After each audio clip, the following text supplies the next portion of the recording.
الحمد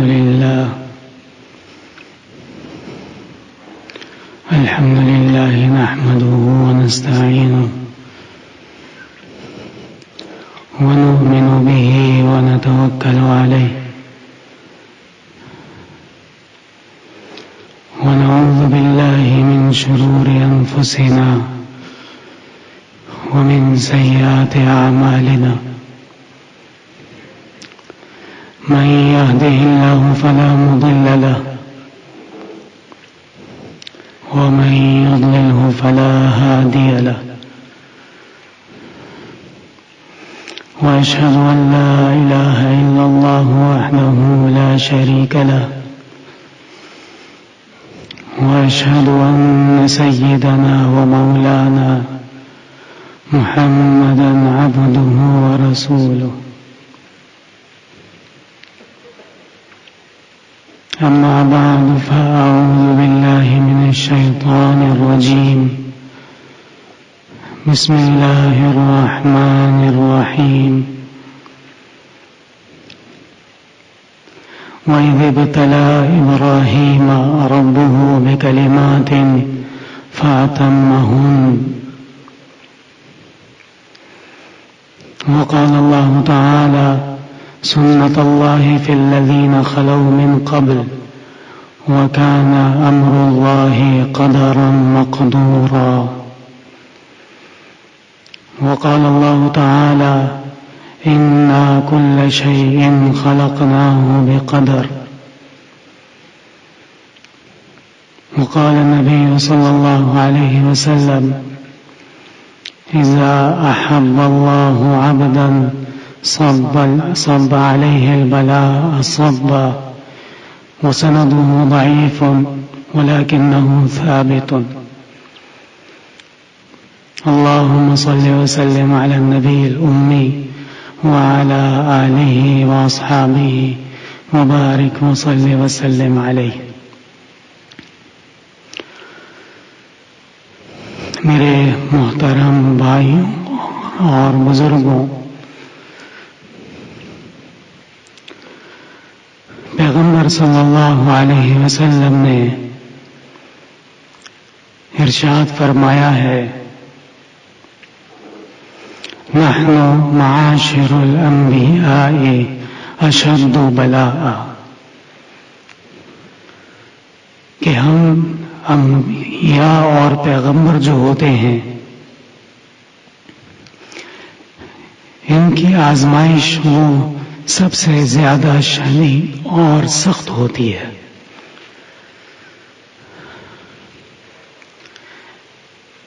دنیا کے اندر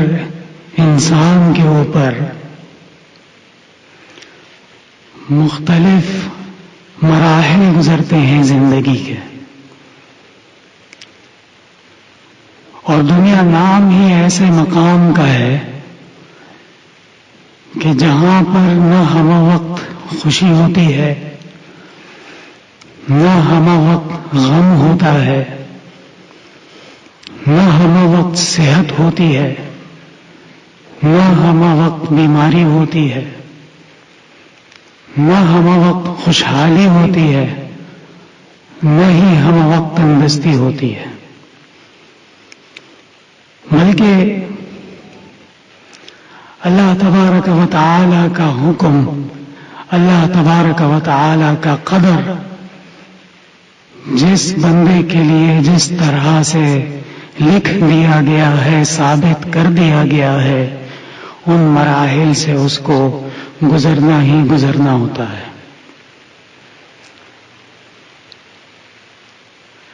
ایک مسلمان کی حیثیت سے اگر بندہ یہ سوچتا ہے کہ مجھ پر تکلیف آ رہی ہے، مجھ پر غم آ رہا ہے، مجھ پر پریشانی آ رہی ہے، مجھ پر آزمائش آ رہی ہے، مجھ پر حزن لاحق ہو رہا ہے،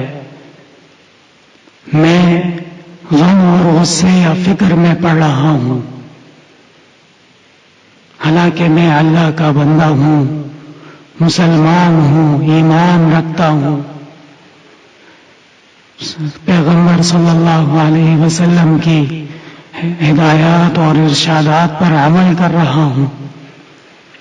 لیکن اس کے باوجود مجھے تکلیف ہو رہی ہے، تو کیا العیاذ باللہ اللہ تعالیٰ مجھ پر ظلم کر رہے ہیں؟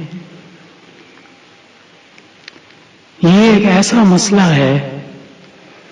کہ ہمارے بہت سارے بھائی وہ ان مسائل کے اندر غلط فہمی کا شکار ہو جاتے ہیں یا ناسمجھی کا شکار ہو جاتے ہیں۔ علماء کرام فرماتے ہیں کہ ایک مسلمان پر جب کوئی آزمائش آتی ہے، تکلیف آتی ہے،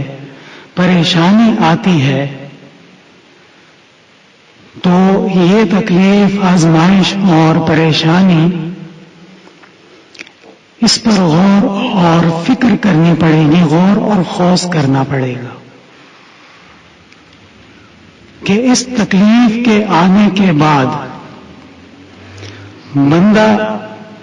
اللہ کی عبادت سے دور ہوا ہے یا قریب ہوا ہے،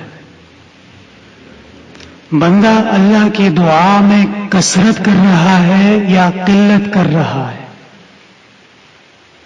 بندہ اللہ کی حمد و ثنا بیان کرنے میں کثرت کر رہا ہے یا کوتاہی اور غفلت کر رہا ہے،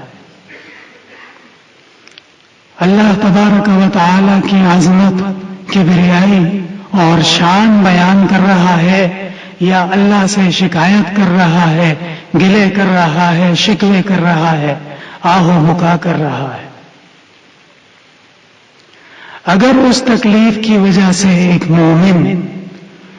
اللہ تبارک و تعالی کا قرب حاصل کر رہا ہے، پہلے وہ 4 رکعت نفل پڑھ رہا تھا، اب وہ 8 رکعت، 10 رکعت، 12 رکعت پڑھ رہا ہے، پہلے اس نے کبھی نفلی روزے نہیں رکھے، اب وہ نفلی روزے رکھ رہا ہے، پہلے اس نے کبھی صدقات اور خیرات پر توجہ نہیں دی،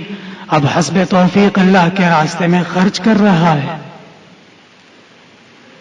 پہلے رجوع الی اللہ اور اللہ کا ذکر اور اللہ کی طرف آہ و بکا اور اللہ کی یاد وہ کم ہوا کرتی تھی، اب بڑھ رہی ہے، تو یہ تکلیف حقیقت میں نعمت ہے، یہ تکلیف وہ آزمائش اور تکلیف ہے جو انبیاء کرام کو لاحق ہوتی تھی، یہ وہ مراحل ہیں اور یہ وہ آزمائشیں ہیں کہ جو انبیاء کرام اور اللہ تعالیٰ کے اولیاء کے پاس ہوا کرتی تھی، ان کے ذریعے سے اور ان کی وجہ سے وہ سیڑھیاں چڑھتے تھے، رجوع الی اللہ کے ذریعے سے اللہ کے مزید قریب ہوا کرتے تھے۔ اگر اس کے برعکس ہے، ایسے کئی لوگوں کو میں جانتا ہوں کہ جنہوں نے تکلیف پیش آنے کی وجہ سے، آزمائش آنے کی وجہ سے نمازیں پڑھنا چھوڑ دی اور بولتے ہیں کہ ہم نے نمازیں پڑھ لی تو کیا ہمارا بھلا ہو گیا، العیاذ باللہ۔ تو پھر یقیناً یہ تکلیف یہ پھر اس قبیل سے ہے، وَلَنُذِيقَنَّهُم مِّنَ الْعَذَابِ الْأَدْنَىٰ دُونَ الْعَذَابِ الْأَكْبَرِ لَعَلَّهُمْ يَرْجِعُونَ۔ اللہ تعالیٰ نے قرآن میں فرمایا کہ ہم آخرت میں تو سزا دیں گے ہی دیں گے، لیکن دنیا میں بھی ان کو تھوڑی سی سزا اور عذاب دیں گے تاکہ یہ رجوع الی اللہ کر لیں، ان کو عقل آ جائے، یہ بات سمجھ جائیں۔ لیکن جس کے عقل اور جس کے ذہن میں اللہ سے دشمنی اور اللہ کی نافرمانی بھری ہوئی ہو تو وہ لعلہم یرجعون کے زمرے میں شامل نہیں ہوتے۔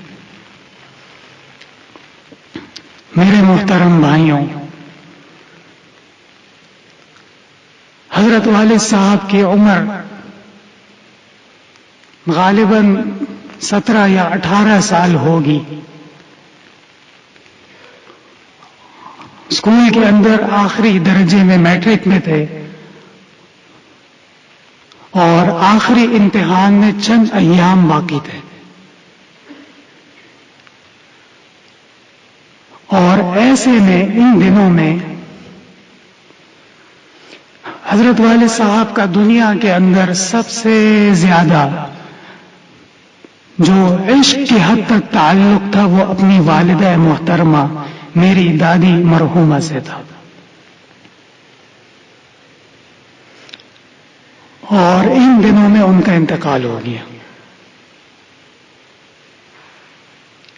حضرت والد صاحب فرمایا کرتے تھے کہ میں اس قدر آزمائش میں پڑ گیا، اس قدر صدمے میں پڑ گیا، اتنی پریشانی مجھے لاحق ہوئی۔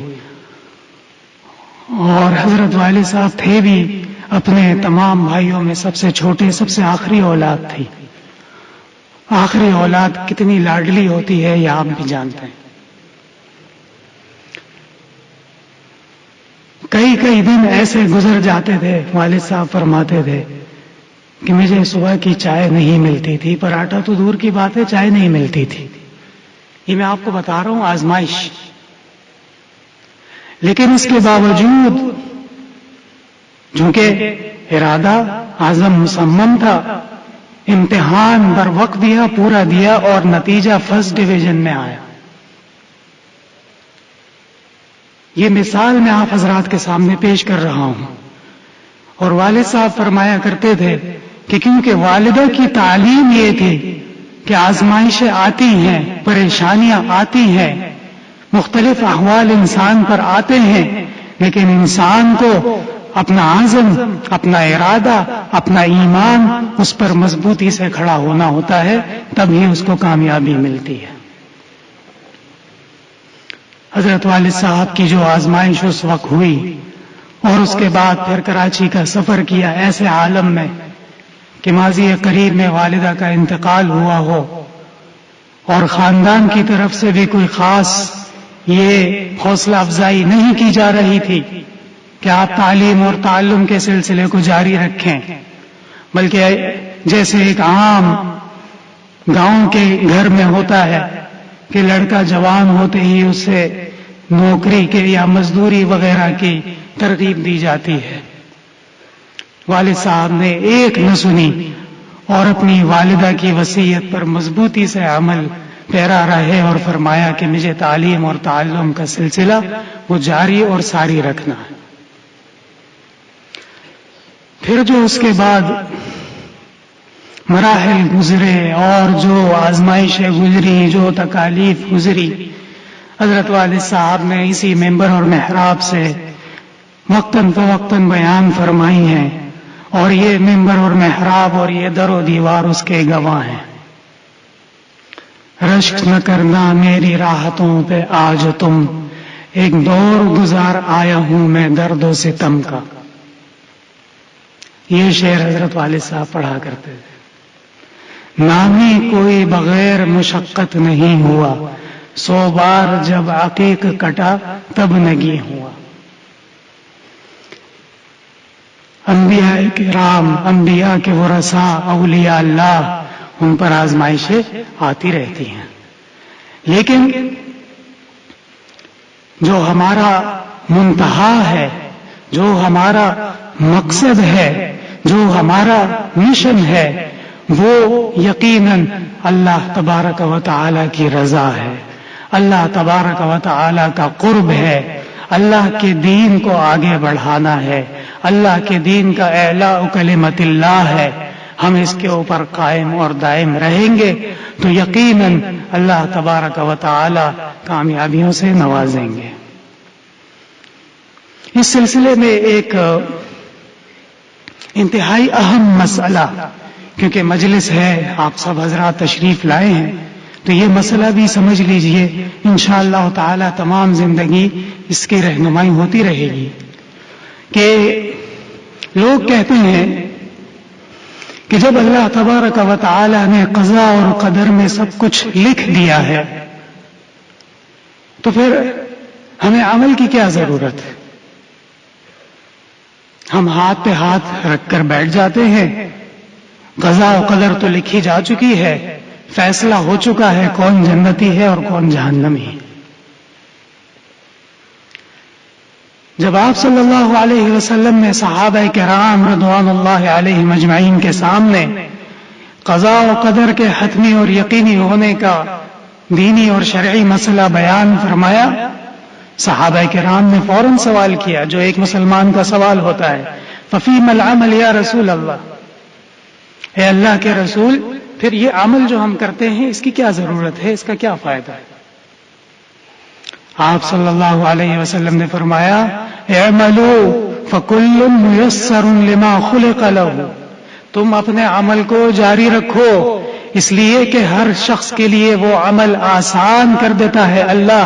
جو جس کے لیے اس کو پیدا کیا گیا ہوتا ہے۔ جس شخص کو اللہ تبارک و تعالی نے اس لیے پیدا فرمایا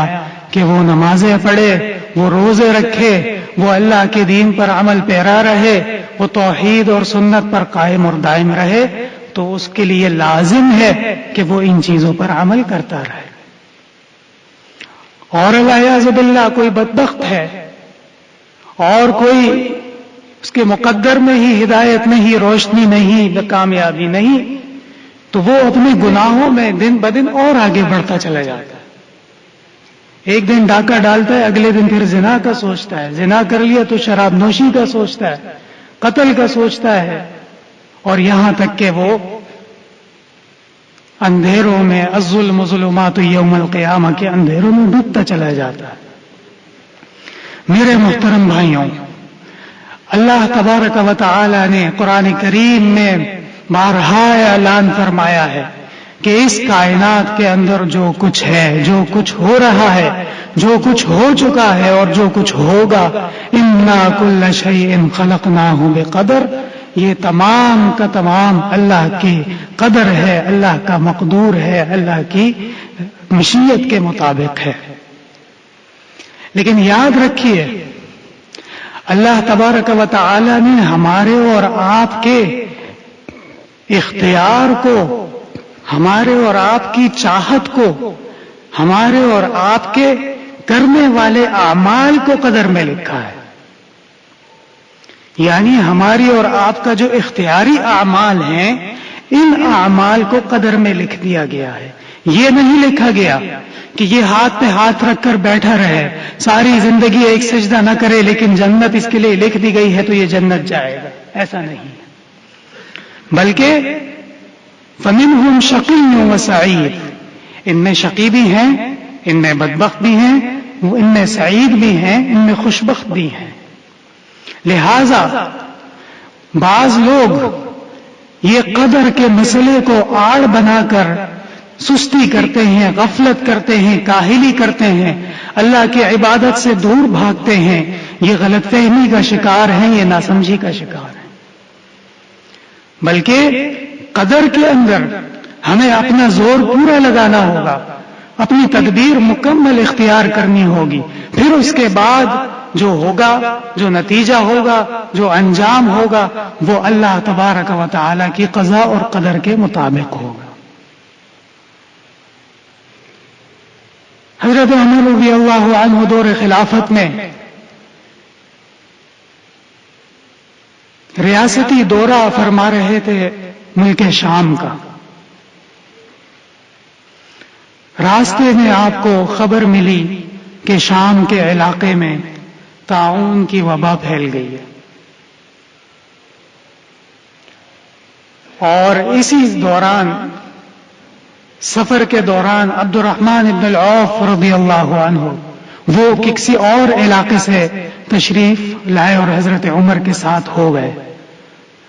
جب یہ صورتحال حضرت عبد الرحمن بن العوف رضی اللہ عنہ کے سامنے پیش آئی تو انہوں نے حدیث پڑھی کہ آپ صلی اللہ علیہ وسلم کا یہ ارشاد ہے کہ جب کسی علاقے میں وبا ہو، طاعون ہو، تو اس علاقے کے اندر جو موجود لوگ ہیں وہ باہر نہ نکلیں، اور جو لوگ باہر ہیں وہ اندر اس شہر میں داخل ہرگز نہ ہوں۔ ہمارا دین کامل ہے، ہمارا دین الہی دین ہے، آسمانی دین ہے، حق دین ہے۔ آج یہ بڑے شد و مت سے کہتے ہیں کہ جی کوارنٹین کر دیتے ہیں، قرنطینہ کر دیتے ہیں۔ یہ کوارنٹین کی تعلیم ہمیں آپ صلی اللہ علیہ وسلم 1442 سال پہلے دے کر جا چکے ہیں۔ حضرت عمر رضی اللہ عنہ نے جب ارشاد سنا، آپ نے فرمایا کہ یہ تو واضح بات ہے کہ آپ صلی اللہ علیہ وسلم نے وبا زدہ علاقے کے اندر داخل ہونے سے منع کیا ہے، لہٰذا میں اب شام کا دورہ ملتوی کر رہا ہوں، واپس جا رہا ہوں مدینہ کی طرف۔ اس دوران میں حضرت ابو عبیدہ بن الجراح رضی اللہ عنہ، صحابی ہیں جلیل القدر، وہ حضرت عمر کی خدمت میں پیش ہوئے اور فرمایا، یا امیر المؤمنین اتفر من قدر اللہ، اے امیر المؤمنین آپ اللہ کی قدر سے بھاگ رہے ہیں، اللہ کی قدر سے دور جا رہے ہیں، یہ کیسے ہو سکتا ہے؟ اگر آپ کی تقدیر میں طاعون اور وبا سے موت اور شہادت لکھی ہے تو وہ لگ جائے گی، اور اگر نہیں لکھی تو پھر کون آپ کو مار سکتا ہے؟ حضرت عمر رضی اللہ عنہ نے فرمایا، کاش کہ یہ بات تمہارے علاوہ کسی اور نے کی ہوتی، تم تو صاحب علم صاحب فضل آدمی ہو۔ اور پھر حضرت عمر رضی اللہ عنہ کا جواب تاریخی جواب ہے، اور یہ جواب آپ حضرات ضرور یاد رکھیے۔ فرمایا، نعم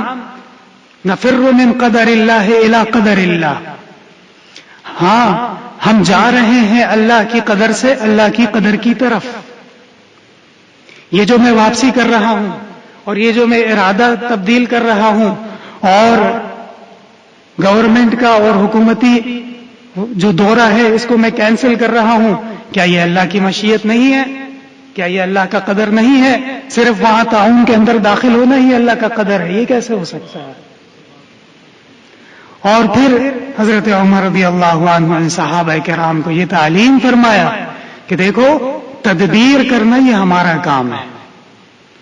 اور تدبیر کے بعد پھر جو نتیجہ ہوگا اور جو انجام ہوگا وہ اللہ تبارک و تعالی کی رضا اور قدر ہے۔